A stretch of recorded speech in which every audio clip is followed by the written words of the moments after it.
Hello and thank you for joining us for an edition of News Bulletin. My name is Tandi Zumara. Let's have a look at our top stories.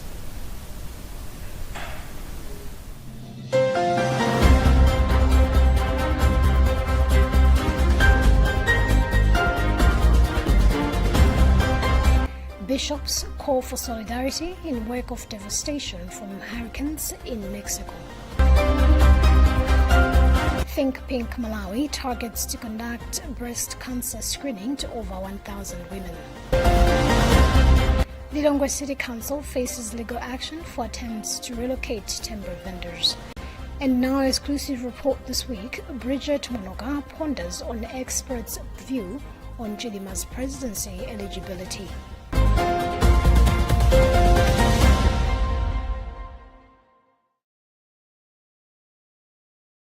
We do have the details to these stories and more. Just stay with us.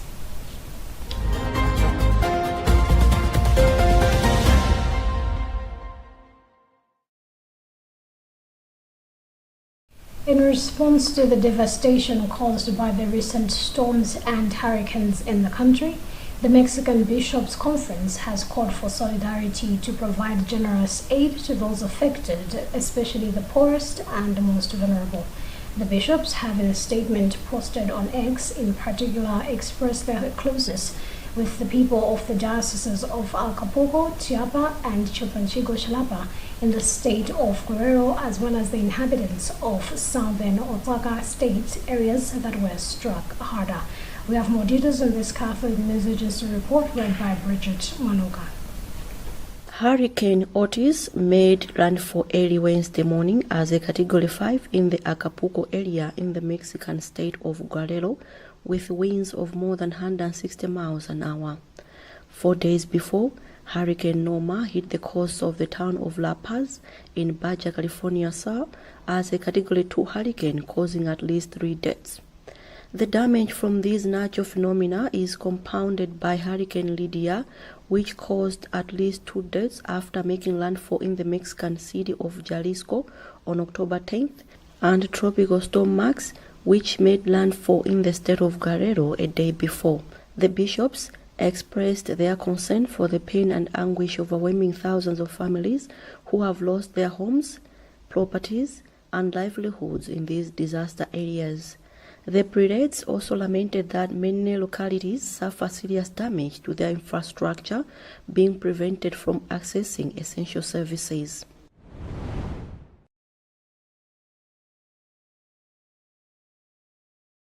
Think Pink Malawi says it is geared to raise more awareness on the importance of breast cancer screening, with a target of over 1,000 women to be screened this year. Think Pink Malawi co-founder Elena Nkosi championed the plan on Friday during the launch of this year's Think Pink Malawi cancer screening campaign at Kamuzu Palace Health Center in Lilongwe. First Lady Madame Monica Jaguera presided over the ceremony. Jacqueline Nasaidi was there. This comes ahead of the 10th Annual Breast Cancer Awareness Walk, which takes place on Saturday, October 28, 2023. In an interview, Think Pink Malawi co-founder Elena Nkosi said since its establishment in 2014, it has reached out to over 500,000 women. She said breast cancer screening is significant as it assists women in taking precautionary measures in controlling the disease. We decided that education is key, awareness is key, and the more people know, the better choices they can make. So in 2014, we founded Think Pink Malawi, and we thought that if we can go into the communities and talk to women about cancer, let them know the symptoms, the signs, and the resources available in country, it would help them make better decisions about their health, and it will help them understand about breast health. Speaking during the event, First Lady Madame Monica Jaguera urged women to take part in the process to reduce ignorance rates on the disease. One of the women who took part in the screening process, Eunice Kabundamgaga, said the process was vital as it provides critical knowledge on health. We want more women to get screened, and after this, the State House through the office will also provide support that is needed further testing for women that have been detected. Think Pink Malawi was established in 2014 and it aims at reducing the number of deaths from breast cancer by raising awareness on the importance of early cancer development. For Luntha Television News, this is Jacqueline Saidi.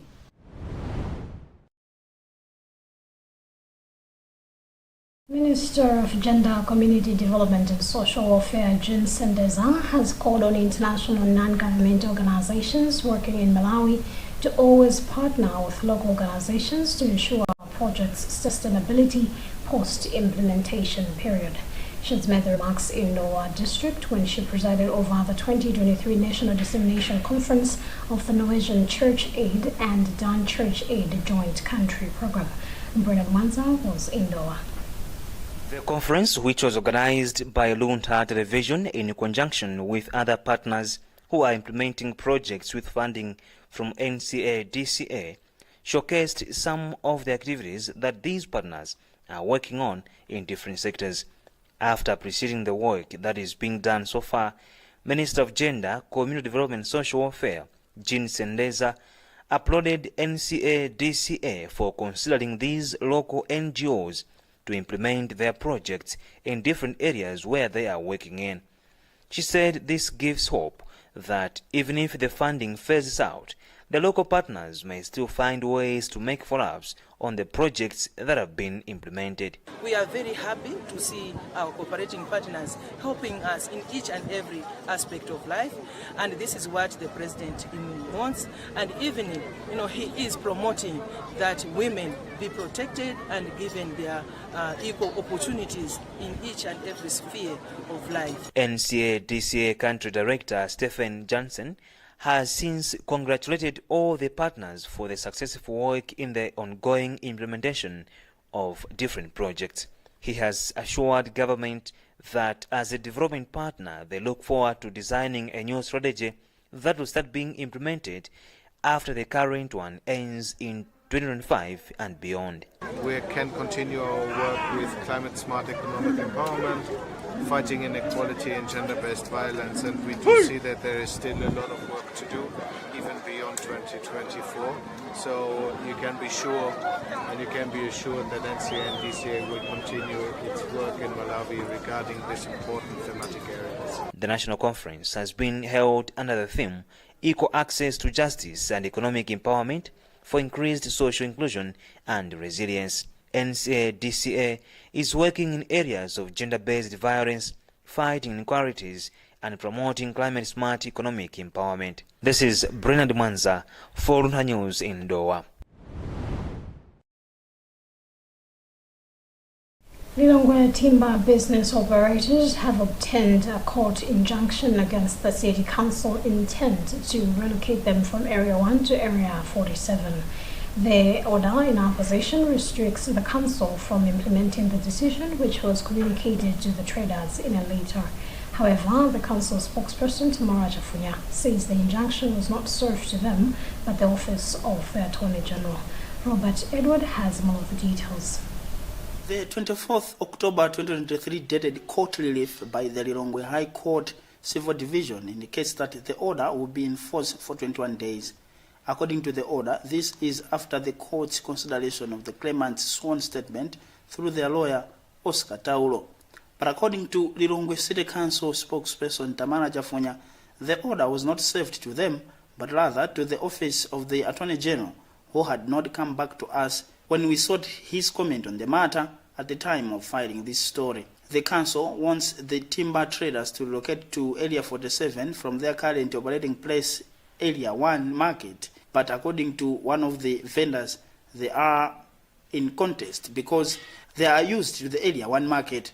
He also disclosed that they fear the relocation might leave them in loss of business, hence the injunction.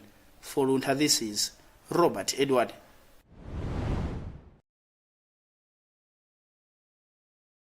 Malaga District Council has commemorated the Day of the Girl Child with the District Social Welfare Officer Nelly Komalele calling for tight protection of the girls as issues of defilement and child marriages continue to rise. Kumalele has noted that protection of a girl child has been a talk for many years, but there seems to be no willingness from duty bearers and parents to eliminate the challenge. Rashida Matandika has more details. Kumalele said the Social Welfare Office, together with civil society organizations, are working hand in hand to protect the girl child, and sensitizations on the issue are endless, but the cases of deferment in child marriages are still escalating. She said one of the challenges that is standing out as a hindrance to the cause is lack of willingness by duty bearers and parents, as the children are allowed into early marriages by their own parents in the villages. We have an opportunity to win this battle. We are strategizing to have to recruit more volunteers in child protection.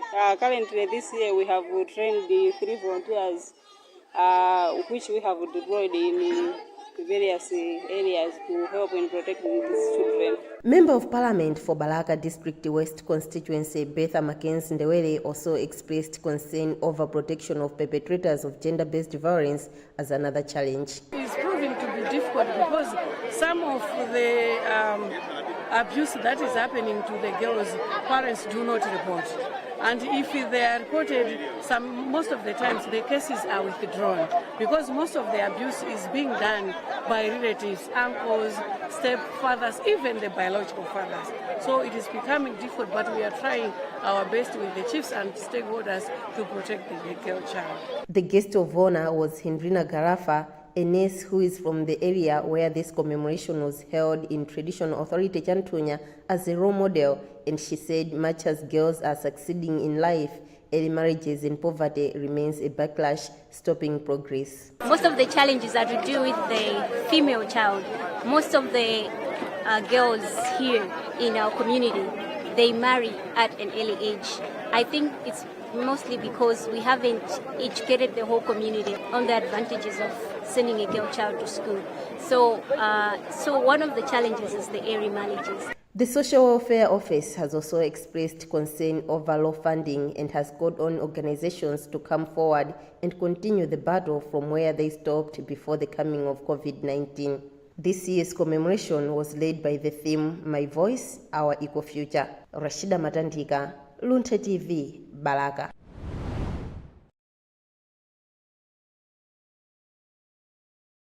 Remember that you're watching news coming to you live from Bishop Navy Media Center, and today with me, Tandy Wimsmara. Before we proceed, let's have another look at the headlines.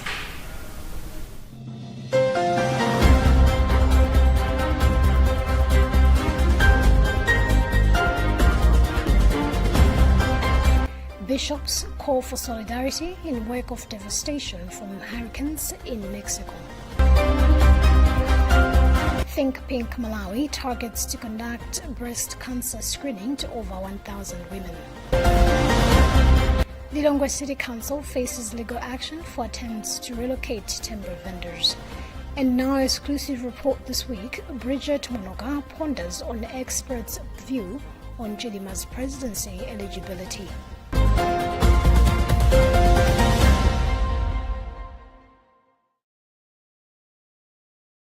Balaka District Agricultural Stakeholders Panel newly elected committee has been asked to put the interest of the people at heart.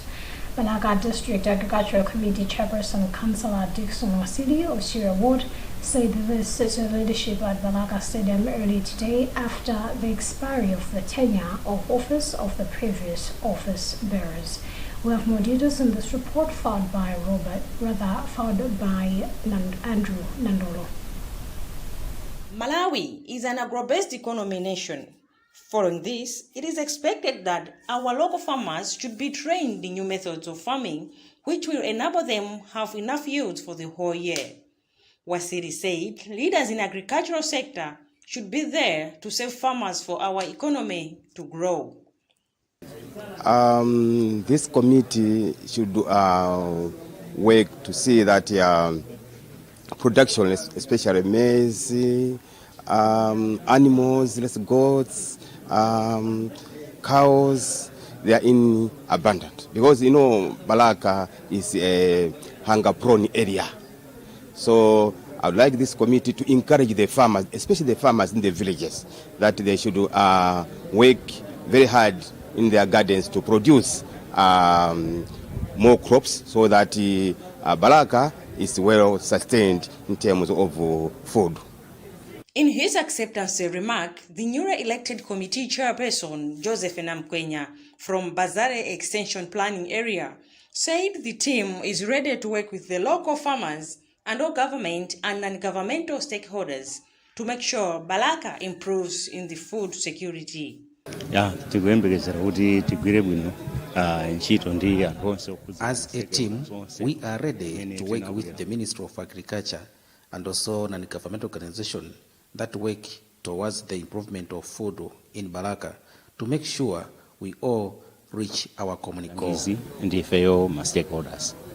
The committee is to be in office for 3 years up to October 2026 and will be reporting to District Agricultural Extension Community Committee.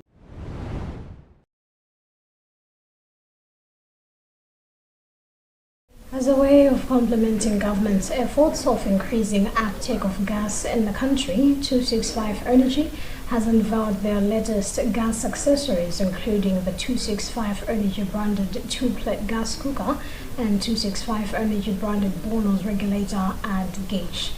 Addressing the media in Lilongwe, 265 Energy Public Relations Officer Philip White said they are confident that the 2-plate gas cookers will help a lot of people have access to such energy alternatives while also saving the environment. Meanwhile, Malawi Energy Regulatory Authority MERA Public Relations Officer Fitina Konje says there is an improvement in the usage of liquefied petroleum gas, amounting to 50% increase in market consumption in the country. Here's part of what White had to say.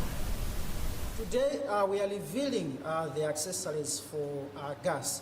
As I mentioned, we have the 2 plates.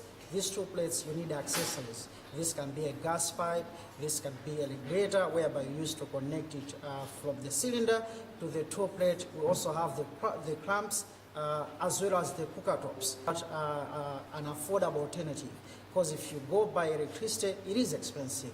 This is why we are bringing in the cheapest alternative way of cooking in order for us to save the environment. I believe in your separate newsroom, in your various stations, you do have environmental programs whereby we try to ask Malawians to stop cutting down of trees. How do you do this? Stop using charcoal in your chicken. So if you ask me, who are we targeting? As long as you're cooking, wherever you're watching, wherever you're reading, wherever you're listening from, we are saying there's a better alternative way of cooking, which is a cheaper way of gas. So we're bringing in all as a package. Because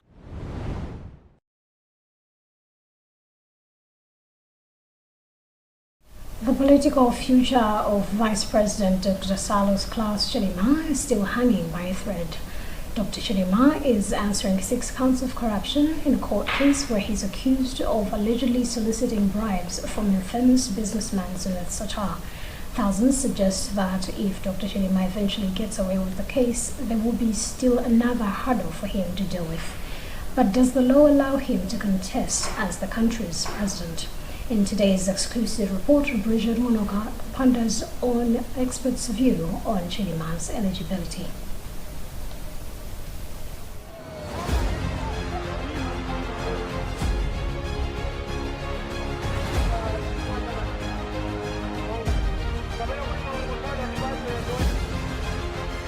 The debate over Chilima's eligibility has been in the public domain since he started serving his second term as the country's vice president. The debate starts and dies down before it resurfaces again and again. But it is likely to again wreak havoc as 2025 draws closer. Chilima has served as state vice president for 2 consecutive terms. First, under the Peter Mutharika's administration from 2024 to 2019, extended to June 2020 by the Constitution Court ruling. Secondly, under the current Lazarus Chakwera regime from June 2020 to 2025. Quoting Chapter 8, Section 83, Clause 1 of the Malawi Constitution, a certain section of Malawians think the door is all but padlocked against Chilima to save this country in the highest office. I don't know whether Chilima will contest or not, but what we are hearing concerning the laws, we are really disturbed.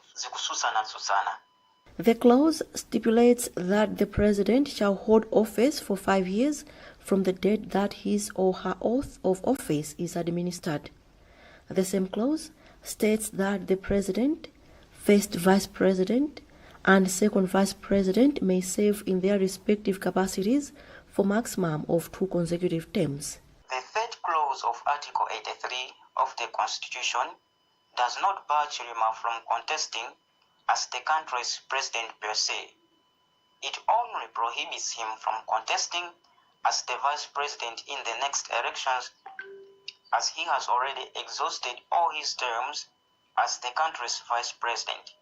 Both politicians and their supporters are divided on the matter. So, according to the law, Chilima is free to contest as the first president because this will be his first term contesting as the president. Chilima has on various occasions expressed his interest to contest as the country's president. Potengera kuti kumene timayamba mgwirizano wathu ma executive committee ya Malawi Congress Party ndi UTM ndi amene anapanga ma resolution pokhulupiriranso kuti anthu fe tikhulupirirana komanso tutengera zinthu pabwino anthu ndi wa Malawi amene atsogole mu chaka cha 2020 ameneyo sazakhalanso presidential candidate mu chaka cha 2025 koma amene anali running mate mu chaka cha 2020 ndi amene azakhale presidential candidate mu chaka cha 2025. Izi zilimo mu agreement imeneyi. In 2020, he contested as the vice president under Tonsi Alliance ticket. The corruption suspect told journalists last year that he is expected to be the alliance torchbearer in the next elections. Ndipo tinatero kuti agreement imeneyi tisainirana kapena kuti mgwirizano umenewu ndi wa zaka 10 ndipo Dr. Chakwera ndi ine tisapotana kuti wina akhale president zaka 5 kenako winanso akhale president zaka 5. Chilima's spokesperson Pirirani Piri did not respond to our questionnaire by the time we went to press. In the same vein, Malawi Congress Party spokesperson Ezekiel Ngoma cut our call 2 times when we contacted him, while UTM spokesperson Kariati could not be reached.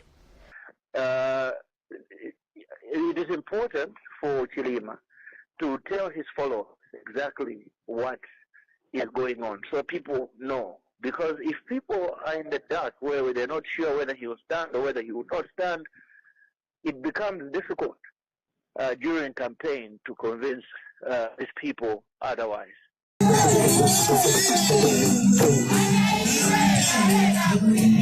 Former President Bakiri Muluzi was barred from seeking a 3rd term in office because he had already served 2 maximum consecutive terms. Chilima has not served as state president of the country, and it was on the same basis that former Vice President, late Justin Chimera Malewezi, contested for the presidency in 2004 after he had served as state vice president of Malawi from 1994 to 2004 in the United Democratic Front-led administration.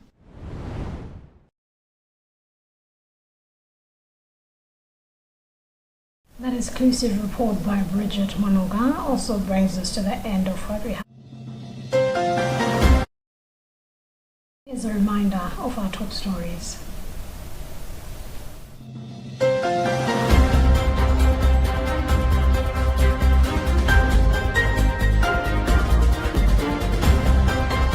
Bishops call for solidarity in wake of devastation from hurricanes in Mexico. Think Pink Malawi targets to conduct breast cancer screening to over 1,000 women. Lilongwe City Council faces legal action for attempts to relocate timber vendors. And now, exclusive report this week, Bridget Monoga ponders on experts' view on Chilima's presidency eligibility.